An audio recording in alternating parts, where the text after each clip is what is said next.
धैर्य रखंतु बंधुगण कहीं सठिक समय आसिले आपनकु सेही सब किछि मिलिबा जहा पई आपण परिश्रम करूछंती।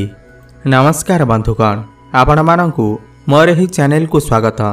आज रही कार्यक्रम कुंभ राशि पाई बहुत गुरुत्वपूर्ण अछि। आज आमे जानिबा कुंभ राशि 2024 जुलाई मासटी किपरि रहिबा।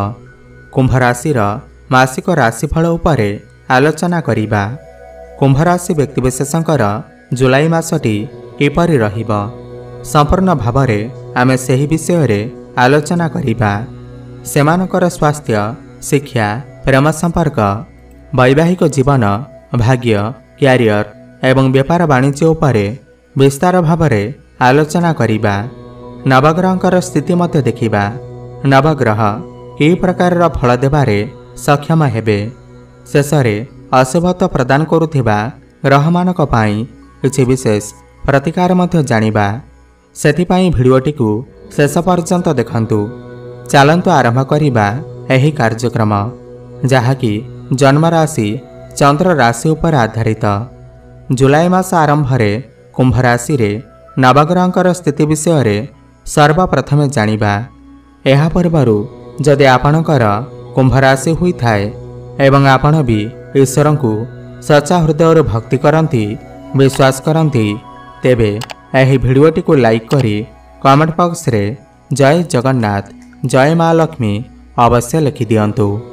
ता सर्वप्रथमे जानिबा एही जुलाई मासरे कुंभ राशि रे नवग्रहंकर स्थिति किपरि रहिबा। जेबे जुलाई मास आरंभ हेबा तो कुंभ राशि रे नवग्रहंकर स्थिति किछि एही प्रकार रहिबा जेमिति आपण स्क्रीन ने देखुछंती। बंधुगण, राशि चक्रर एकादश राशि हेउछि कुंभ राशि एवं आपणकर राशिर स्वामी ग्रह हेउछंती शनिदेव एवं शनिदेव आपणकर प्रथम भावरे विराजमान अछंती। आपणकर द्वितीय भावरे राहु विराजमान अछंती। आपणकर अष्टम भावरे केतु विराजमान अछंती। आपणकर तृतीय भावरे मंगल विराजमान अछंती।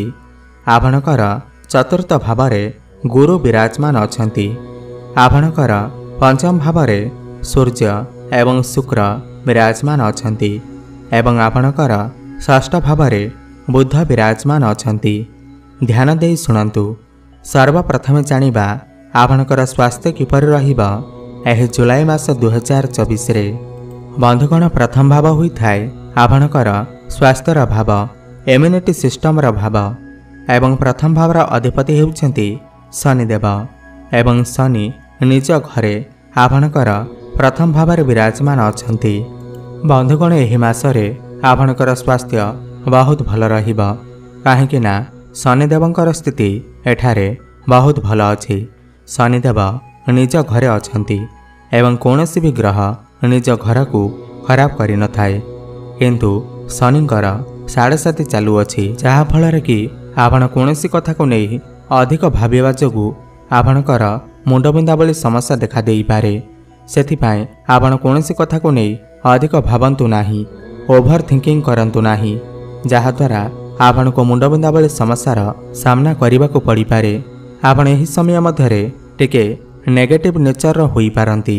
आपण समस्तक उपरे टिके संदेह करि पारंती एवं समय समय रे आंठुगंठी मिधा भली समस्या मध्य देखा देई पारे। किंतु मोटामोटी देखा गले एही मासरे शनिकर स्थिति बहुत भल अछि। जहाँ भी स्वास्थ्य समस्या आसिब ताहा मते दूर होई जिबा एवं कौनसी भी पापग्रहंकर दृष्टि आपणकर प्रथम भाव उपरे नाही तो स्वास्थ्य भल रहिबा। एबे जानिबा आपणकर शिक्षा क्षेत्र किपरि रहिबा एही जुलाई मास 2024 रे विद्यार्थी मानक पाई किपरि रहिबा। बंधुगण, पंचम भाव हुई थाए आपणकर शिक्षा क्षेत्र भाव एवं पंचम भावर अधिपति हेउछंती बुधदेव एवं बुध आपणकर षष्ठ घरे विराजमान अछंती एवं आपणकर पंचम घरे सूर्य एवं शुक्र विराजमान अछंती। किंतु 19 जुलाई को बुधदेव आपणकर षष्ठ घर छाड़ी आपणकर सप्तम भाव को गोचर करिवे। 19 जुलाई परे केंद्र एवं त्रिकोण राजयोग बनुअछि। तो 19 जुलाई परे आपणकर पाठपढ़ार स्थिति बहुत भल रहिबा। 19 जुलाई परे आपण पाठपढ़ारे बहुत उन्नति करिवे। 19 जुलाई परे जदि आपणकर किछि एग्जाम अछि तेबे सेथिरे आपणकु सफलता अवश्य प्राप्ति हेबा। किंतु 19 जुलाई पूर्वरु बुध आपणकर षष्ठ घरे विराजमान रहिबे। षष्ठ घर को कुंडली रे भल विचार करा जाई न थाए। तो 19 जुलाई पूर्वरु शत्रु आपणकु बाधा देई पारंती। पाठपढ़ारे आपणकर मूड स्विंग होई पारे, मन भ्रमित होई पारे एवं आपण बुलाबुली करिबा पाई मन बळई पारंती एवं कहार कथारे प्रभावित होई आपण पाठपढ़ारे गोटे बहुत बड़ भूल निष्पत्ति नहीं पारंती। एथिप्रति आपण टिके ध्यान देबे। किंतु 19 जुलाई परे आपणकर पाठपढ़ा बहुत भल अछि। एबे जानिबा आपणकर प्रेम जीवन किपर रहिबा एह जुलाई मास 2024 रे। बंधुगण पंचम भाव ही होई थाए आपणकर प्रेम जीवनर भाव, आपणकर शिक्षार भाव, संतानर भाव एवं पंचम भावर अधिपति हेउछंती बुधदेव एवं बुध आपणकर षष्ठ घरे विराजमान अछंती। सूर्य एवं शुक्र आपणकर पंचम भावरे विराजमान अछंती, जहा फलरे आपण टिके एही मासरे रोमांटिक नेचर देखा जाई पारंती। आपण दुई जनक मध्यरे भल पाइबा बढ़िबा, कामकता बढ़िबा। काहेकिना शुक्र हेउछंती भोग विलासर कारक ग्रह। तो एही मासरे आपणकर प्रेम जीवन बहुत भल रहिबा। किंतु सूर्य रहिबा हेतु आपण जाहांक सहित प्रेमरे अछंती तांका भितर टिके क्रोध देखा देई पारे, अहंकार देखा देई पारे। एथिप्रति आपण टिके ध्यान देबे।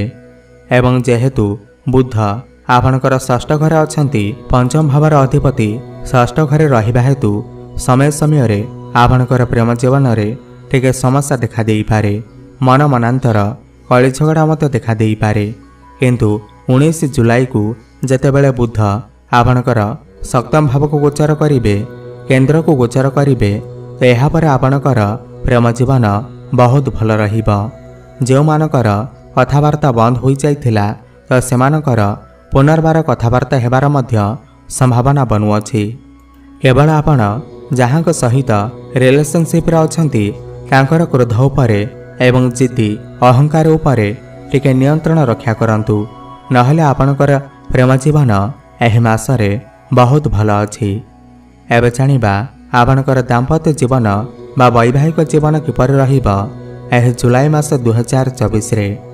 बंधुगण सप्तम भाव होई थाए आपणकर वैवाहिक जीवनर भाव, जीवन साथींकर भाव एवं सप्तम भावर अधिपति हेउछंती सूर्यदेव एवं सूर्य आपणकर पंचम भावरे विराजमान अछंती।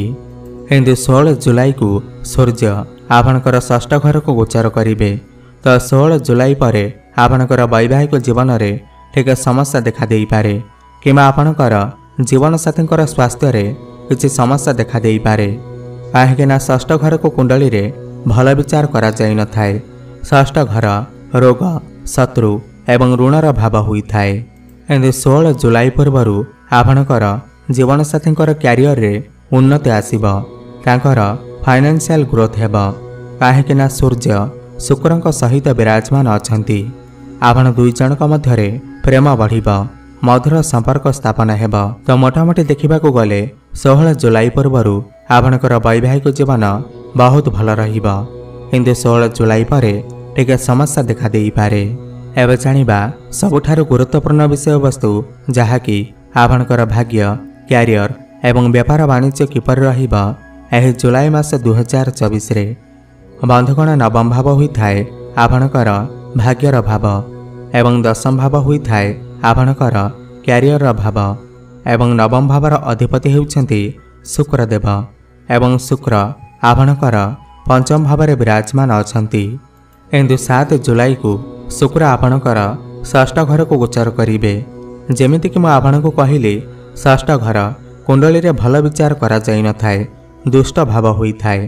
तो 7 जुलाई पूर्वरु जदि आपण कोनोसी एही मासरे बड़ कार्य आरंभ करबाकू चाहुचंती, किमा कोनोसी बड़ इन्वेस्टमेंट करबाकू चाहुचंती, किमा कोनोसी जिनिस क्रय विक्रय करबाकू चाहुचंती, तो 7 जुलाई पूर्वरु करंतु।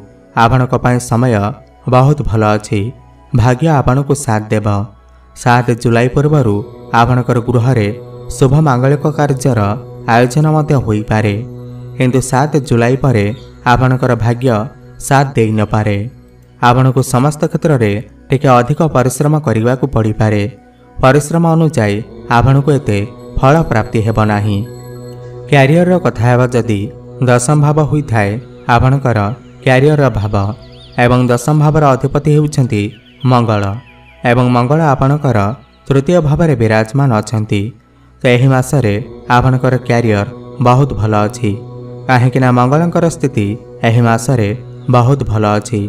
तृतीय भावर कारक ग्रह होउछंती मंगल देव। तृतीय भाव साहस पराक्रमर भाव होता है, परिश्रमर भाव होता है। आपण आपणकर काम कार्य अधिक परिश्रम करी सफलता निश्चिंत प्राप्ति करिवे। काम कार्य आपणकर साहस पराक्रम बढ़िब एवं आपणकर दशम भाव उपरकू गुरुंकर दृष्टि मध्य अछि। आपणकर मैनेजमेंट स्किल मध्य भल रहिब। आपणकर ज्ञान बढ़िब, बुद्धि बढ़िब। ज्ञान एवं बुद्धि बल रे आपण आपणकर काम कार्य सुरुखुरी रे समस्त कार्य को करिपारिबे एवं प्रशंसित मध्य हेबे। किंतु आपण टिके आपणकर वाणी उपरे नियंत्रण रक्षा करंतु, काहेकि ना राहु आपणकर द्वितीय भाव में विराजमान अछंती। आपण आपणकर कर्म क्षेत्र में आपण काहाकू किछि उल्टा सीधा कथा कहतु नाही, नहेले समस्या पड़ी पारंती। किंतु 13 जुलाई को मंगल जेतेबेले आपणकर चतुर्थ भाव को गोचर करिवे एवं दशम भाव को देखिबे तो समय आपणक पई आहुरी शुभ रहिब। आपण आपणकर काम कार्य बहुत उन्नति करिवे। प्रमोशन जोग मध्य बनुअछि 13 जुलाई पर। 13 जुलाई पर जदि आपणकर किछि चाकरी बाकरी नाही, रोजगार किछि पंथा नाही, तो 13 जुलाई पर आपणकू नूतन चाकरी मध्य प्राप्ति होई पारे। तो मोटामोटी देखा गले यही मासरे आपणकर क्यारियर बहुत भल अछि। एबे जानिबा आपणकर व्यापार वाणिज्य किपर रहिब। व्यापारर कथा हेबा जदि सप्तम भाव होता है आपणकर व्यापार वाणिज्यर भाव एवं सप्तम भावर अधिपति सूर्य आपणकर पंचम भाव में विराजमान अछंती। तो सूर्यंकर स्थिति यही मासरे बहुत भल अछि। सूर्य त्रिकोण रे विराजमान अछंती। तो यही मासरे आपणकर व्यापार वाणिज्य बहुत भल रहिब। लक्ष्मी नारायण जोग निर्माण होउछि। लक्ष्मी प्राप्ति हेब। आपणकर डेली इनकम मध्य बढ़िब। फाइनेंशियल ग्रोथ हेब। आकस्मिक आपणको धन प्राप्ति हेब। व्यापार वाणिज्य रे यही मासरे आपण बहुत उन्नति करिवे। व्यापार रे नुआ नुआ आइडिया आपणकर मन को आसीपारे एवं नूतन व्यापार मध्य आपण आरंभ करिपारंती। एबे जानिबा किछि उपाय विषय रे जाहाको करिबा द्वारा एही मासरे जहाँ भी किछि समस्या रहुअछि ताहा दूर होई पारिब। सर्वप्रथमे आपण शुक्रंकर बीज मंत्रर जप अवश्य करंतु। ओम द्रांग द्रिंग द्रौं सह शुक्राय नमः 108 थर प्रत्येक दिन जप करंतु। शुभफल प्राप्ति हेब। एवं प्रत्येक दिन हनुमान चालीसार पाठ करंतु एवं कला कुकुर को किछि खाइबाकू दियंतु। शुभफल प्राप्ति हेब एवं आपणकर भाग्य रे उन्नति आसीब। आपणकर जीवन मंगलमय हेउ, यह मोर प्रभु जगन्नाथଙ୍କ निकटरे एतिकी प्रार्थना। धन्यवाद।